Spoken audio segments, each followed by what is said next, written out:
The kick's power comes from the torque generated by the rotation of the hips. It's the same principle that cracks a whip. Turning the hips just a few degrees forces the foot to travel a much greater distance and creates a lot of speed as it does. The longer the leg and quicker the rotation, the faster the kick. And unlike karate, Muay Thai fighters are also taught to strike with the hard bone of the shin. A Muay Thai kick can generate roughly the same force as a baseball bat, enough to crack a rib or a leg. Basically, it works like a point of a knife. All the force is magnified by being concentrated in a small, hard area. Even if the elbow doesn't deliver a knockout, it will almost always leave a nasty cut and often end a fight.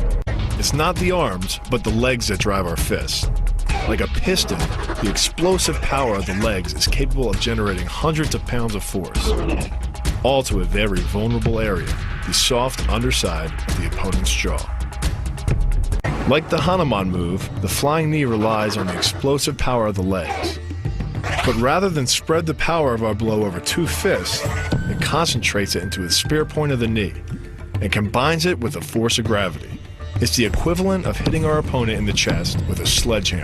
The hyperextension of the elbow, created by pulling back on the locked arm, virtually ensures that he will be taken down.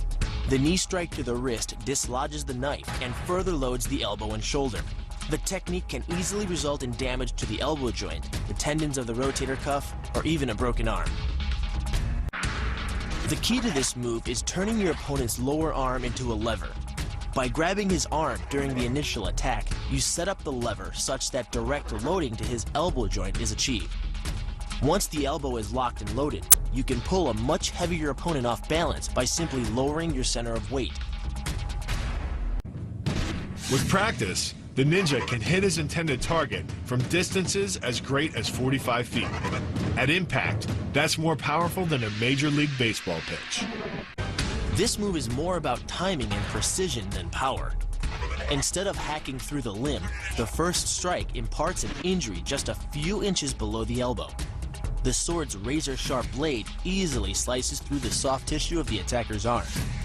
This opens up his defense and provides the ninja a clean opportunity to deliver the kill stroke, a powerful shot to the top of his head. The move works by using your opponent's own body weight against him. The first strike can land at speeds greater than 20 miles per hour and can stun your opponent with the same injury-producing energy as dropping a bowling ball from over 11 feet onto his torso. By using his arm as a lever in conjunction with the leg sweep, you drive your opponent to the ground. Once he is on the ground, you follow up with a devastating strike to his face. The secret to the move is wrist control.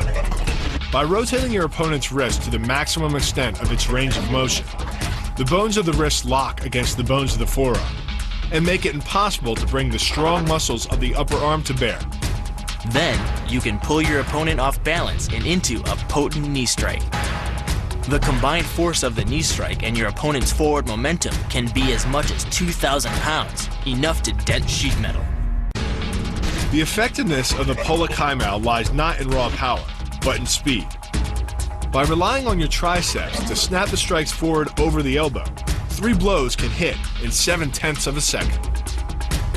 The final impact of the strike to your opponent's face can deliver as much as 175 watts of power, more than enough power to stun him or crush the cartilage of his nose.